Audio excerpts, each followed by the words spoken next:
ভোটের মাঠ নাকি কুরুক্ষেত্র, নির্বাচনের আগেই এ যেন এক মহানাটক। একদিকে যখন মনোনয়ন বাতিল হওয়া প্রার্থী তাদের হারানো প্রার্থীতা ফিরে পেয়ে উল্লাসে ফেটে পড়ছেন, ঠিক তখনই বিএনপির কপালে চিন্তার ভাঁজ। হাইকোর্ট, সুপ্রিম কোর্ট আর নির্বাচন কমিশনের বারান্দায় দৌড়াতে দৌড়াতে কি তবে আসল নির্বাচনের আগেই হেরে যাচ্ছেন হেভিওয়েট নেতারা? সবচেয়ে বড় খবর হলো, দলীয় মনোনয়ন পেয়েও নির্বাচনের মাঠে নামতে পারছেন না বিএনপির একাধিক নেতা। খালি হয়ে যাচ্ছে ধানের শীষের আসন। অন্যদিকে নিজ দলের ভেতরেই শুরু হয়েছে ভয়াবহ বিদ্রোহ। প্রায় 50টি আসনে বিএনপির অফিসিয়াল প্রার্থীর বিরুদ্ধে দাঁড়িয়ে গেছে তাদেরই দলের নেতারা। বহিষ্কার করেও কি থামানো যাবে না এই গৃহবিবাদ, নাকি এই বিদ্রোহীরাই ডুবাবে বিএনপি এবং তাদের জোটকে? ভোটের আগের এই স্নায়ু যুদ্ধে আসলে জিতছে কে? আজকের ভিডিওতে আমরা ব্যবচ্ছেদ করব নির্বাচনের পেছনের এই জটিল সমীকরণ। জানাবো কোন কোন আসনে বিএনপি এখন কার্যত প্রার্থী শূন্য, আর কোথায় কোথায় নিজ দলের বিদ্রোহীরাই হয়ে দাঁড়িয়েছে সবচেয়ে বড় আতঙ্ক। নির্বাচনের তফসিল ঘোষণার পর থেকেই সাধারণ মানুষের চোখ ছিল নির্বাচন কমিশনের দিকে, কারণ বাছাই পর্বে বাদ পড়েছিলেন প্রচুর প্রার্থী। কিন্তু একবার আপিল শুনানিতে যা ঘটল তা এক কথায় রেকর্ড। নির্বাচন কমিশনের টানা 9 দিনের আপিল শুনানিতে যেন ভোজভাজির মতো পাল্টে গেল দৃশ্যপট। সাধারণ ধারণা ছিল ঋণখেলাপি হলে নির্বাচনে দাঁড়ানো অসম্ভব, কিন্তু এবারের আপিল শুনানিতে দেখা গেল ভিন্ন চিত্র। বাছাই পর্বে বাদ পড়া 82 জন ঋণখেলাপির বেশিরভাগ প্রার্থী তাদের প্রার্থিতা ফিরে পেয়েছেন। এটা কি আইনি লড়াইয়ে জয় নাকি অন্য কিছু, তা নিয়ে বিতর্ক থাকতেই পারে, তবে প্রার্থীরা খুশি। এই ফিরে পাওয়ার মিছিলে বিএনপির যেমন স্বস্তি আছে, তেমনি আছে চরম অস্বস্তিও। কারণ সব হিসাব নিকাশ শেষে দেখা যাচ্ছে বিএনপির বেশ কয়েকজন গুরুত্বপূর্ণ নেতার প্রার্থিতা চূড়ান্তভাবে বাতিল হয়ে গেছে। আর এর ফলে কয়েকটি আসনে বিএনপি এখন আক্ষরিক অর্থেই প্রার্থী শূন্য হওয়ার পথে। চলুন একটু গভীরে গিয়ে দেখি ঠিক কোথায় কোথায় বড় ধাক্কা খেল বিএনপি। সারা দেশে বিএনপির 292টি আসনে নিজেদের প্রার্থী রেখে বাকি 8টি আসন শরিকদের জন্য ছেড়ে দিয়েছিল, কিন্তু নির্বাচন কমিশনের আপিল শুনানি শেষে দেখা যাচ্ছে অন্তত 3টি আসনে বিএনপির আর কোনো প্রার্থী টিকে নেই। অর্থাৎ এই আসনগুলোতে ধানের শীষ প্রতীকের কেউ ব্যালট পেপারে থাকছেন না, যদি না উচ্চ আদালত শেষ মুহূর্তে কোনো ম্যাজিক দেখায়। কারা এই বাদ পড়া নেতা, কেন তারা বাদ পড়লেন? প্রথমে আসা যাক কুমিল্লা 10 আসনের কথায়। এখানে বিএনপির প্রার্থী ছিলেন আব্দুল গফুর ভূঁইয়া। তার বিরুদ্ধে অভিযোগ ছিল দ্বৈত নাগরিকত্বের। নির্বাচন কমিশন স্পষ্ট জানিয়ে দিয়েছে দ্বৈত নাগরিকত্ব থাকায় তিনি নির্বাচন করতে পারবেন না। ফলে এই আসনে বিএনপি এখন গভীর সংকটে। এর পরের নামটি আরও চমকপ্রদ, চট্টগ্রাম 2 আসন। এখানে বিএনপির প্রার্থী সারওয়ার আলমগীর। ঋণখেলাপির দায়ে তার প্রার্থিতা বাতিল হয়েছে। একই দশা হয়েছে কুমিল্লা 4 আসনের মঞ্জুরুল আহসান মুন্সির। তিনিও ঋণখেলাপির দায়ে নির্বাচনে অযোগ্য ঘোষিত হয়েছেন। যশোরেও একই সমস্যা ছিল। যশোর 4 আসনে টি.এস. আইয়ুবের প্রার্থিতা বাতিল হয়েছে। তবে এখানে বিএনপির কপাল কিছুটা ভালো, কারণ এই আসনে তাদের বিকল্প প্রার্থী হিসেবে মতিয়ার হোসেন ফরাজি টিকে আছেন। ফলে যশোর 4 নিয়ে সংকট কাটলেও চট্টগ্রাম 2, কুমিল্লা 4 এবং কুমিল্লা 10 আসন নিয়ে বিএনপিকে এখন আদালতের বারান্দায় দৌড়াতে হচ্ছে। ইতিমধ্যে প্রার্থিতা ফিরে পেতে হাইকোর্টে রিট করেছেন এই 3 নেতা। দলের শীর্ষ আইনজীবীরা লড়ছেন তাদের জন্য, কিন্তু ভোটের আর মাত্র কদিন বাকি। এই মুহূর্তে প্রার্থিতা ফিরে পেলেও তারা প্রচারণায় কতটা সময় পাবেন তা এক বড় প্রশ্ন।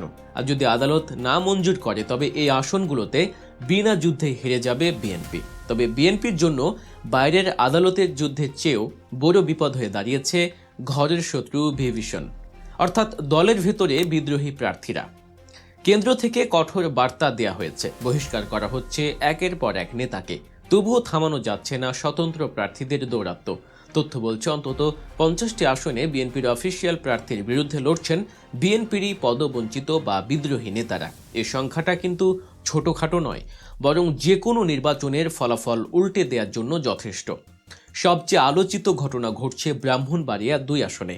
এখানে বিএনপির প্রার্থী রুমিন ফারহানা। টকশো আর সংসদে ঝড় তোলা এই নেত্রী এখন নিজ নির্বাচনী এলাকাতেই বেশ অস্বস্তিতে, কারণ এখানে তার বিরুদ্ধে শক্ত অবস্থান নিয়েছে বিএনপি জোটের প্রার্থী। দলের সিদ্ধান্ত অমান্য করে নির্বাচন করায় রুমিন ফারহানাকে বহিষ্কার করা হয়েছে ঠিকই, কিন্তু মাঠ তিনি ছাড়েননি। ভোটের মাঠে এই বিভক্তি জোটেরই প্রার্থীর জন্য বড় মাথা ব্যথার কারণ হয়ে দাঁড়িয়েছে। একই চিত্র পটুয়াখালী ৩ আসনে। এখানে বিএনপির জোটের শরিক দল গণ অধিকার পরিষদের সভাপতি নুরুল হক নূরকে সমর্থন দিয়েছে বিএনপি, কিন্তু নুরুর কপাল খারাপ। তার বিরুদ্ধে দাঁড়িয়ে গেছেন বিএনপিরই স্থানীয় প্রভাবশালী নেতা হাসান মামুন। হাসান মামুনকে দল থেকে পদ হারাতে হয়েছে, কিন্তু তিনি নির্বাচন থেকে সরেননি। ফলে নুরুল হক নূরকে এখন বেশি টেনশন করতে হচ্ছে নিজ জোটের ভেতরের এই বিদ্রোহ নিয়ে। রাজনীতির মাঠে একটা কথা প্রচলিত আছে, চাচা আপন প্রাণ বাঁচা। বিএনপির বিদ্রোহী প্রার্থীরা যেন সেই নীতিতেই চলছেন। দলের হাইকমান্ড যখন বলছে দলীয় সিদ্ধান্ত অমান্য করলে কঠোর ব্যবস্থা, তখন বিদ্রোহীরা ভাবছেন নিজেদের ভবিষ্যতের কথা। বিএনপির স্থায়ী কমিটির সদস্য ইকবাল হাসান মাহমুদ টুকু অবশ্য বিষয়টিকে দেখছেন একটু নমনীয়ভাবে। তিনি মনে করেন যারা নির্বাচন করছেন তারা দলের ত্যাগী কর্মী, আবেগের বশবর্তী হয়ে বা নিজেকে প্রমাণের জন্য তারা দাঁড়িয়ে গেছেন। কিন্তু এতে যে দলের ক্ষতি হচ্ছে সেটা হয়তো তারা বুঝছেন না। টুকুর কথায় একটা প্রচ্ছন্ন আশা আছে যে শেষ মুহূর্তে হয়তো এদের নিবৃত্ত করা যাবে। অন্যদিকে গয়েশ্বরচন্দ্র রায়ের কণ্ঠে শোনা যাচ্ছে ভিন্ন সুর। তিনি কিছুটা কঠোর, আবার কিছুটা আশাবাদী। তিনি বলছেন দলের প্রতি যাদের ন্যূনতম কমিটমেন্ট আছে তারা শেষ পর্যন্ত দলের ক্ষতি করবেন না। কিন্তু বাস্তবতা হলো ইতিমধ্যেই 10 জনের বেশি নেতাকে আজীবনের জন্য বহিষ্কার করা হয়েছে, তারপরও তারা ভোটের মাঠ ছাড়েননি। এখন প্রশ্ন হলো এই বিদ্রোহীরা কি আসলে বিএনপির ভোট ব্যাংক ভেঙে দেবে, নাকি শেষ মুহূর্তে কোনো নাটকীয় সমঝোতা হবে?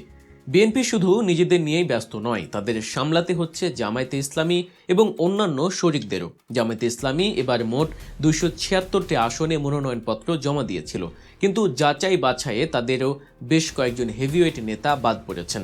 এর মধ্যে কক্সবাজার 2 আসনে দলটির কেন্দ্রীয় সহকারী secretary general AHM Hamidur Rahman Azad সহ 8 জনের প্রার্থিতা বাতিল হয়েছিল, যদিও শেষ মুহূর্তে প্রার্থিতা ফিরে পেয়েছে সবাই। বিএনপি তাদের শরিক দলগুলোকে খুব বেশি ছাড় দিয়েছে তা বলা যাবে না। মাত্র 8টি আসন ছাড়া হয়েছে শরিকদের জন্য। এর মধ্যে জমিয়তে উলামায়ে ইসলাম পেয়েছে 4টি আসন, আর নাগরিক ঐক্য গণসংহতি আন্দোলন এবং গণ অধিকার পরিষদ পেয়েছে 1টি করে আসন। মান্না, জোনায়েদ সাকি এবং নুরু এই 3 নেতা লড়বেন তাদের দলীয় প্রতীকে জোটের সমর্থনে। কিন্তু সমস্যা হলো এই শরিকদের আসনেও বিএনপির স্থানীয় নেতারা অনেকে স্বতন্ত্র হিসেবে দাঁড়িয়ে গেছেন। ফলে কেন্দ্র থেকে জোট ঠিক থাকলেও তৃণমূল পর্যায়ে চলছে তুমুল রেষারেষি, যেমনটা আমরা দেখলাম নুরুল হক নুরুর ক্ষেত্রে। সারসংক্ষেপে বলতে গেলে নির্বাচনের আগে বিএনপি এখন ত্রিমুখী সংকটে। প্রথমত আইনি লড়াই, হাইকোর্টে রিট করে যদি বাতিল হওয়া 3 জন প্রার্থীর পদ ফিরে না পাওয়া যায় তবে 3টি আসন শুরুতেই হাতছাড়া। দ্বিতীয়ত বিদ্রোহী প্রার্থী, প্রায় 50টি আসনে যদি নিজেদের ভোট ভাগ হয়ে যায় তবে এর সরাসরি সুবিধা পাবে জামায়াতে ইসলাম। নারায়ণগঞ্জের মতো শক্তিশালী ঘাঁটিতেও এবার বিদ্রোহের আগুন দেখা যাচ্ছে, যা আগের নির্বাচনগুলোতে ছিল না। তৃতীয়ত জোটের সমন্বয়, শরিকদের ছেড়ে দেয়া আসনে বিএনপির স্থানীয় নেতাকর্মীদের নিষ্ক্রিয়তা বা বিরোধিতা জোটের প্রার্থীকে ডুবিয়ে দিতে পারে। নির্বাচন কমিশন ভবনে আপিল শুনানির নাটক শেষ হয়েছে, কিন্তু আসল নাটক এখন হাইকোর্ট আর নির্বাচনের মাঠে। বিএনপির শীর্ষ নেতারা বলছেন এটি সরকারের চাপিয়ে দেয়া সংকট। তারা অভিযোগ করছেন ঠুনকো অজুহাতে তাদের শক্তিশালী প্রার্থীদের বাদ দেওয়া হয়েছে, কিন্তু নির্বাচন কমিশন বলছে তারা আইনের মধ্য থেকেই কাজ করেছে। দ্বৈত নাগরিকত্ব আর ঋণ খেলাপি, এই 2 ইস্যুতে কোনো ছাড় নেই। এখন দেখার বিষয় ভোটের দিন যত ঘনিয়ে আসবে বিএনপির এই বিদ্রোহী দমন কৌশল কতটা কাজে লাগে। তারা কি পারবে ঘরের শত্রুদের বুঝিয়ে বা ধমকিয়ে বসিয়ে দিতে, নাকি এই বিদ্রোহীরাই হবে এবারের নির্বাচনের গেম চেঞ্জার?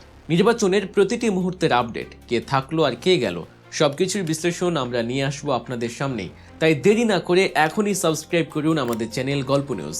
ভিডিওটি ভালো লাগলে লাইক দিন এবং কমেন্ট করে জানান আপনার কি মনে হয়, বিএনপি কি পারবে তাদের বিদ্রোহী প্রার্থীদের সামাল দিতে, নাকি এই অভ্যন্তরীণ কোন্দলেই ডুববে ধানের শীষ? দেখা হচ্ছে পরের ভিডিওতে। সে পর্যন্ত ভালো থাকুন, সুস্থ থাকুন। আল্লাহ হাফেজ।